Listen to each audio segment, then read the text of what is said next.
매주 수요일 여의도 영업비밀에서는 정치권의 뜨거운 이슈와 복잡한 속사정 그리고 그들만의 뒷얘기를 전해드립니다. 오늘도 신지호 국민의힘 전략기획부총장 나오셨습니다. 어서 오세요. 안녕하세요. 예, 민주당 얘기부터 좀 하면서 시작을 할게요. 문재인 전 대통령이 딸 문다혜 씨의 음주운전 문제에 대해서 아직까지 반응을 내놓고 있지 않은데 대신 입장을 내놓은 사람이 있습니다. 당시에 문재인 정부에서 민정수석 지냈던 조국 대표인데요. 성인이니까 딸 스스로 책임을 지고 처벌받으면 되는 일이고 아버지에게까지 사과를 요구하는 건 과하다고 지적을 했어요. 네. 이거 과한 겁니까? 저는 이 문제만큼은 조국 그 대표하고 생각이 비슷한데요. 비슷하세요? 왜? 그 음주운전에 대한 사과를 문재인 대통령이 할 필요는 없는 거죠. 예. 예. 그래도 입장을 밝힐 필요는 없을까요? 그러니까 뭐 거기 이제 음주운전에 사용된 차량이 원래는 뭐 문재인 전 대통령 거였다든가 뭐 등등 또 경제 공동체 등등 뭐 그런 거 관련해 가지고 지금 검찰 수사와 관련해서 입장 밝힐 건 있겠지만 술을 먹고 음주운전을 한 행위에 대해서 아버지라고 전직 대통령이라고 거기에 대해서 대신 사과하고 그건 아니라고 봅니다. 왜냐하면 뭐 그렇게 되면 이제 뭐 우리나라는 공식적으로 연좌제가 폐지된 나라고요. 예. 근데 본인이 이제 재임 중에 음주운전에 대해서 좀 살인에 준하는 범죄다. 네. 초범도 원벌에 쳐야 된다. 이런 말을 한 적이 있잖아요. 그러다 보니까 그 국민들 입장에서는 전직 대통령이고 그렇게까지 말을 했었는데 본인의 딸이 저지른 일이니 입장을 좀 밝히는 게 좋지 않냐. 그런 차원의 입장이요. 그거는 뭐 좀 필요할 수 있다고 봐요. 뭐 본인도 재임 중에 그런 생각을 했었고 그러니까 법과 원칙에 따라서 처리해야 된다. 뭐 그런 정도 입장을 밝힐 수 있겠죠.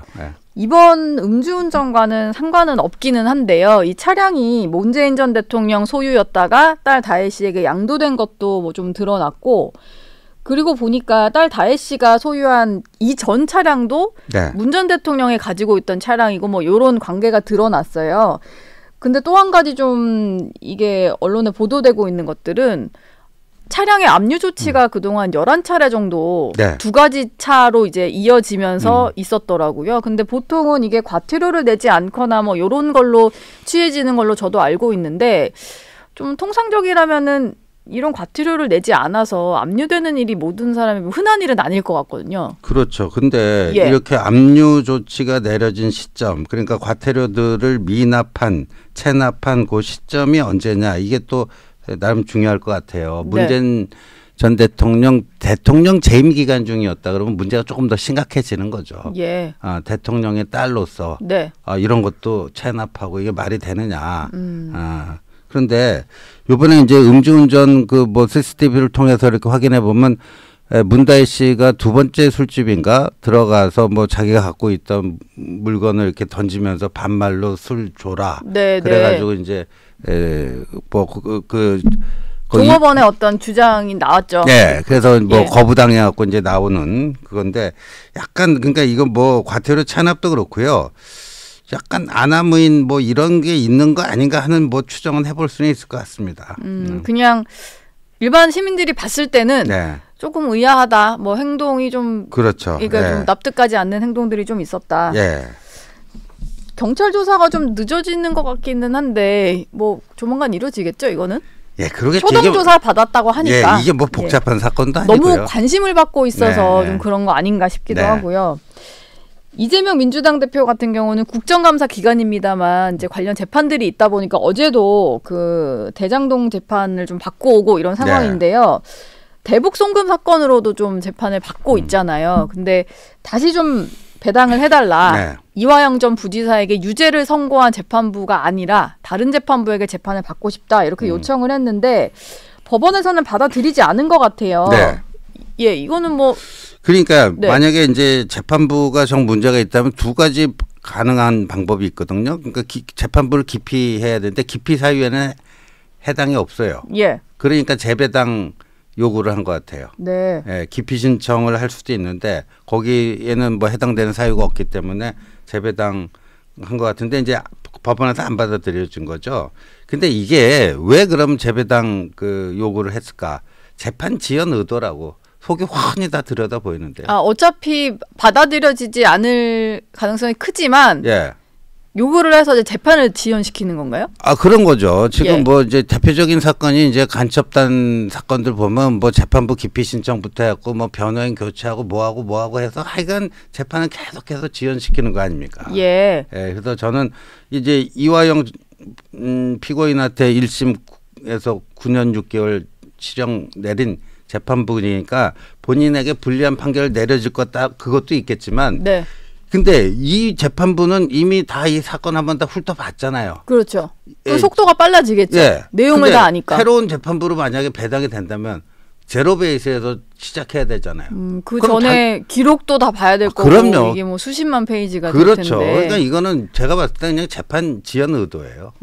재판 지연 의도인데 어쨌든 법원에서는 좀 빠르게 판단을 네. 내린 것 같습니다. 여권은 지금 그 명태균이라는 인물 때문에 좀 시끄러운 것 같은데 네. 야권의 공세와 맞물린 상태에서 명태균 씨도 계속 입을 열고 있어서요. 네. 이게 지금 여당에서는 좀 어떻게 보시는지 궁금한데 네. 저희 뭐 채널 A를 만나서는 뭐 한 달이면 탄핵이고 하야인데 감당할 수 있겠냐 이런 식으로 검찰 조사를 받게 되면 얘기를 하겠다라고 얘기했고 어제 뭐 모 매체에는 내가 입을 열면 뒤집어진다. 지금 드러난 건 20분의 1도 안 된다. 이런 식의 주장을 계속하고 있거든요. 근데 이게 좀 여권 내부에서 명 씨가 얘기하고 있는 이런 입을 열면 다 뒤집어진다는 게 좀 실체가 확인된 내용이 있나요? 그래서 사실 저도 이제 명태균이라는 인물을 이번에 처음 알았어요. 예. 처음 알았는데 쭉 뭐 여러 가지 얘기를 종합해 보니까 제가 내린 결론은 이 사람의 정체는 정치 거강꾼이다. 정치 거간꾼이다. 네, 정치 거강꾼이다. 예. 그런데 정치 거강꾼의 한마디 한마디에 여권의 기상도가 달라진다. 아, 이건 정말 참담한 심정입니다. 저도 예. 여권에 속해 있는 사람으로서 이런 정치 거강꾼의 일거수일투족에 희비가 뭐 일희일비한다.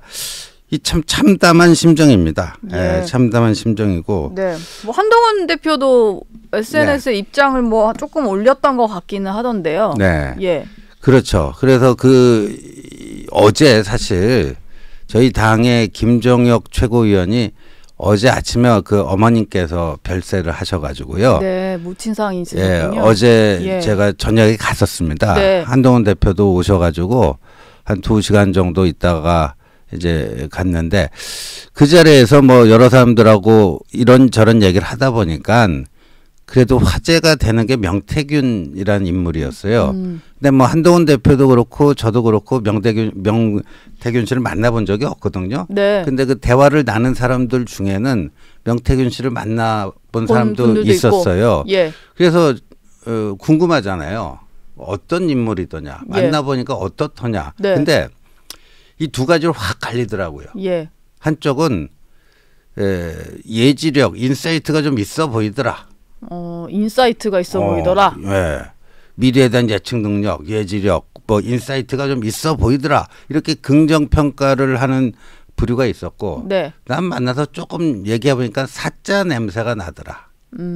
예. 사짜 냄새, 사기꾼 할 때 사짜. 약간의 허세가 좀 있어 보였나 보네요. 사짜 냄새가 나다가 한번 보고 나선 그 다음부터는 접촉을 안 했다. 되게 극과 극의 반응인데요. 그렇더라고요. 만난 사람 사이에서도. 예, 그래요.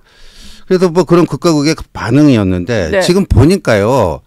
저희 당의 그 주요 정치인들이 이 명태균 씨랑 연루가 안 된 사람이 없을 정도로 뭐 지금 어제 대통령실에서 공식 입장 발표가 있었지만 두 차례 정도 만난 거는 인정을 했잖아요. 그럼 대통령도 명태균 씨 선거 과정에서 접촉했고. 예, 취임 이후는 안 만났다고 하지만 뭐 그 전은 인정을 했으니까. 예, 그리고 뭐 김종인 전 비대위원장, 오세훈 서울시장, 이준석 지금 개혁신당 의원이 국민의힘 당대표 될 때 뭐부터 시작해갖고 홍준표 대구시장하고도 상당한 뭐 교류가 있었다. 그래요? 뭐 경남 지역 기반으로 활동을 했으니까. 예. 그리고 뭐 어제 또 보도 보니까 이번 저희 당의 7월 전당대회 직전에 명태균 씨가 또 나경원 당시 후보 또 원희룡 후보 일주일 간격으로 연속해서 뭐 접촉 독대를 했다.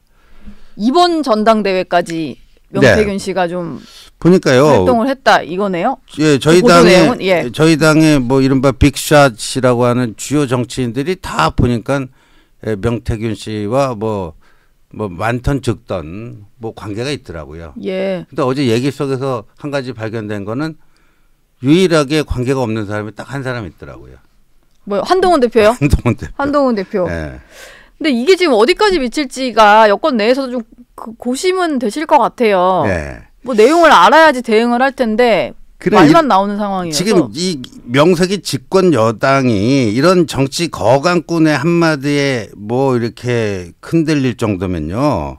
아 이거는 그래서 제가 참담하다는 거고요. 그다음에 예. 지금 뭐 자기 검찰 수사 계속해서 뭐 하면 자기 뭐 다 풀어버린다. 그러면 일주일 아주 한 달 만에 대통령 뭐 탄핵 하야. 야, 그러니까 정말 참담한 거고요. 네.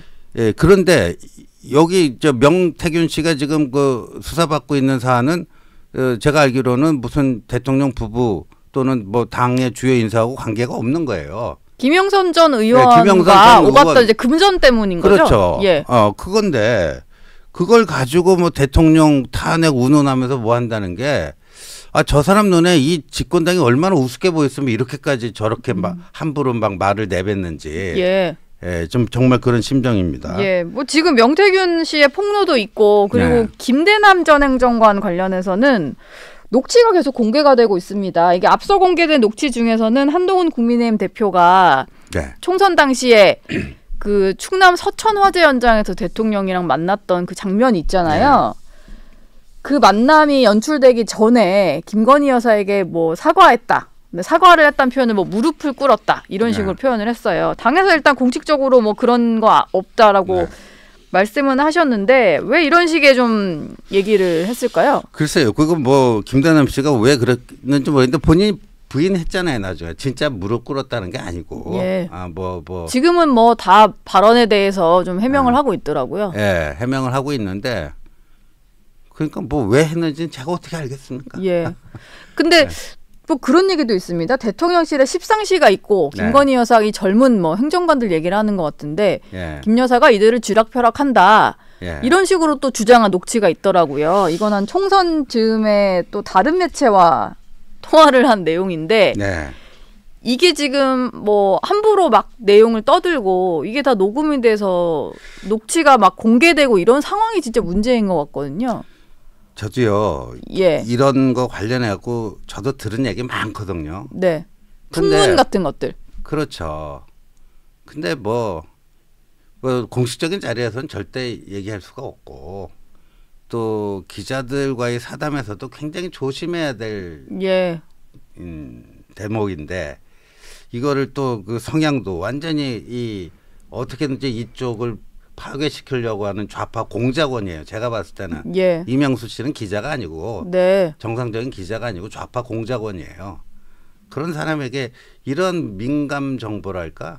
이게 정확한 팩트인지 아닌지도 알 수가 없는 그런 걸 얘기했다는 것 자체가 좀 충격입니다. 예, 진상조사는 지금 뭐 진행이 좀 되고 있는 상황인가요? 예, 이제 월요일에 최고위원회에서 이제 윤리위원회 구성이 됐고요. 그날 윤리위원회 이제 회의를 열어서 당무감사를 이제 요청을 했기 때문에 이제 공식 조사는 시작이 된 거고요. 예. 근데 거기 관련자들이 또 뭐 여기저기 나와서 뭐 입장 밝히는 것도 있어요. 언론에. 그런 것들이 더 신속한 조사에 도움이 될 것 같습니다. 관련자라 하면 어제 저희 정치 시그널에도 이상규 전 총선벽서특위 위원이 나오셨었는데 그랬습니까? 예, 그래서 그 얘기 하셨거든요. 지난번에 신지호 부총장이 말씀하셨던 게 한동훈 대표의 뭐 이미지 조사라기보다는 어떤 이제 의식 조사?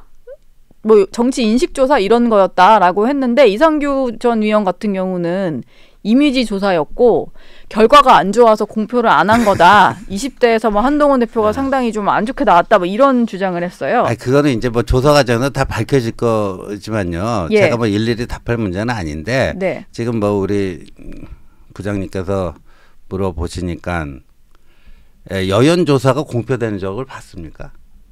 여연 조사 자체가 공표가 안 됩니다. 여연 조사는 그래서 저도 늘 시도를 했지만 그렇죠. 취재가 힘들더라고요. 정치부 기자 오래 하셨지만 여연 여연 여론조사 결과가 공표되는 거 보신 적 있어요? 네. 내부 조사니까요. 내부 조사니까 그런 거예요. 그러니까 네.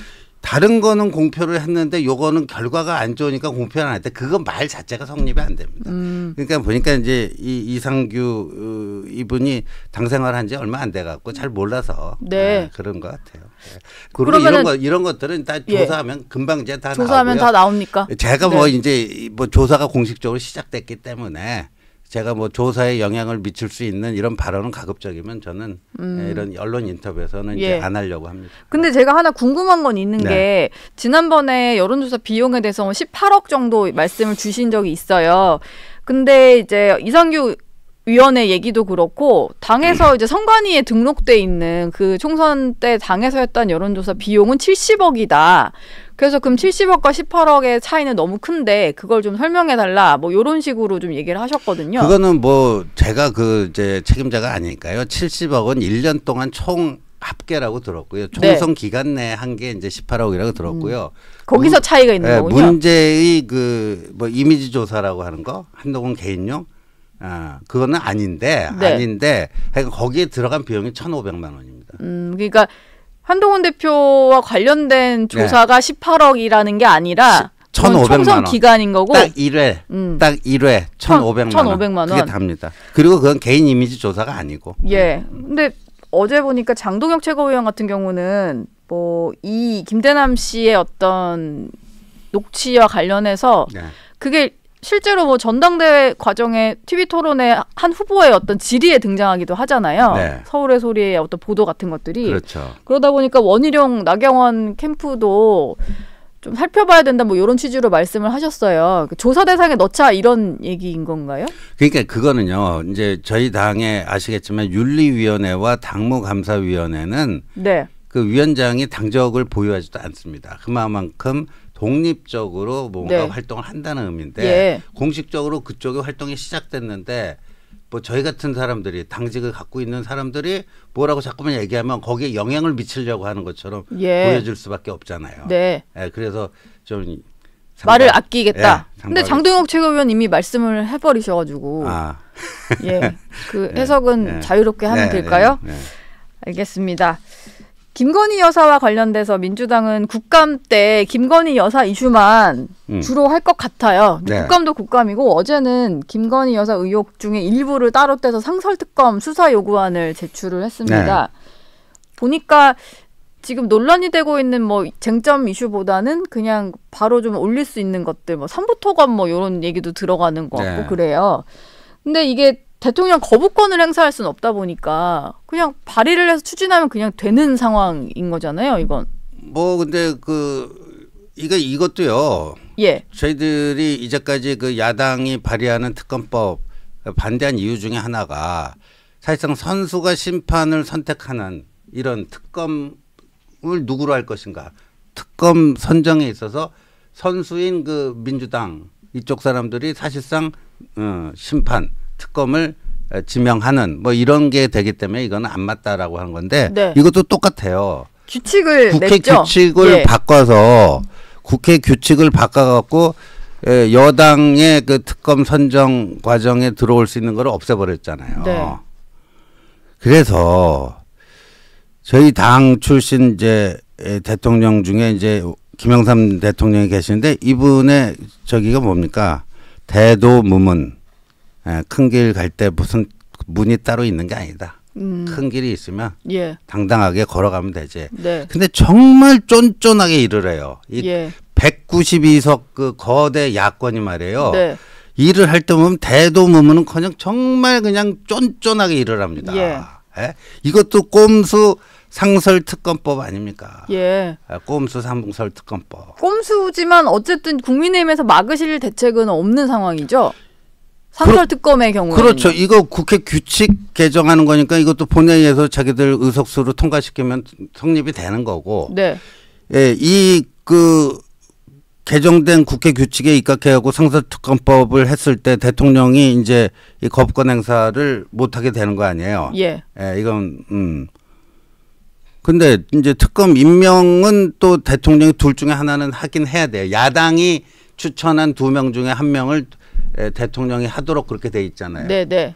그럼 뭐 대통령 하실지 안 하실지는 대통령의 판단이겠죠. 임명을 할지 안 할지. 일단 상설특검이라는 좀 우회를 쓴 것은 야당 입장에서도 계속 특검법 발의해봤자 거부권으로 돌아오니까 이제 네. 어떻게든 좀 하나의 수사체는 띄워야겠다 이런. 근데 이거 하더라도요. 대통령이 그 둘 중에 하나 고르지 않으면 시작 못해요. 출범 못하는 네. 거니까. 네.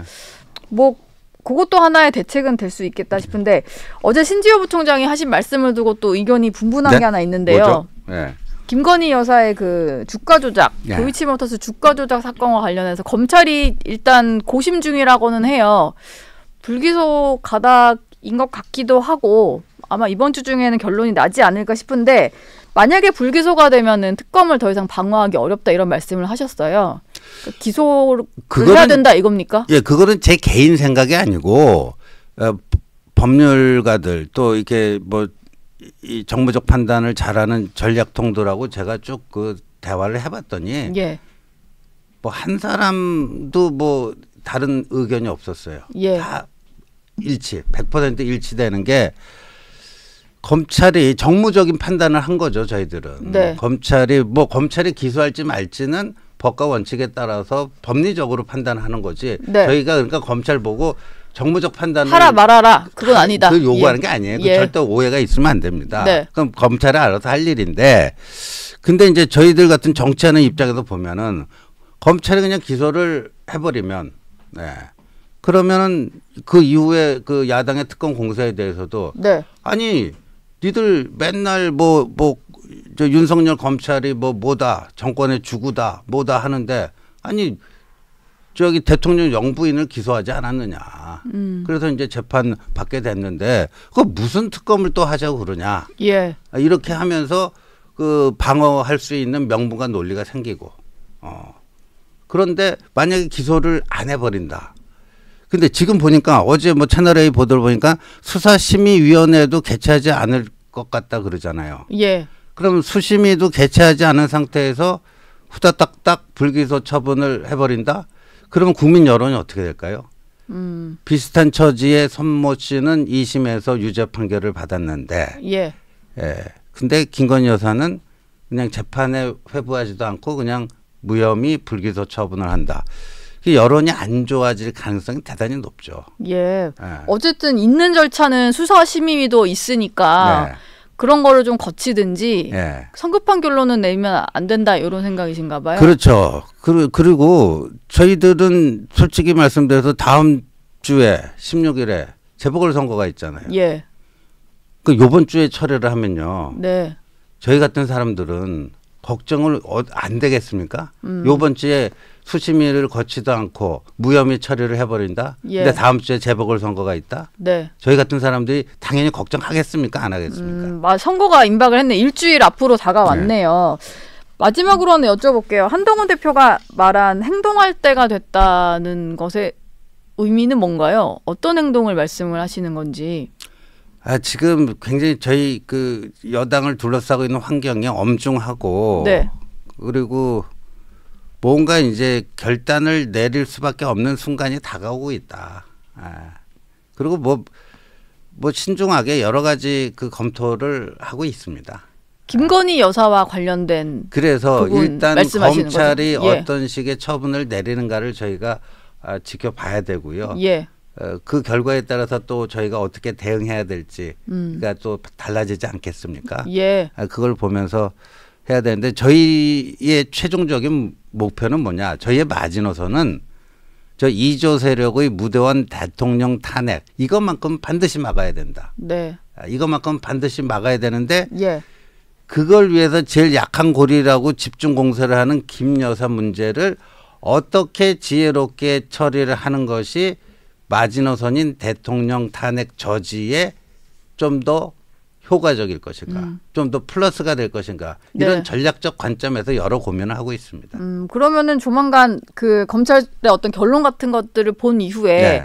한동훈 대표가 좀 국민들을 상대로 어떤 말씀을 하시거나 그런 일이 있을 수 있겠네요. 그렇죠. 있을 수 있는 거죠. 그래서 그 원외 위원장 그 워크숍에서도 뭐 민심에 따라서 행동하게 되면 민심에 따라서 하겠다. 예.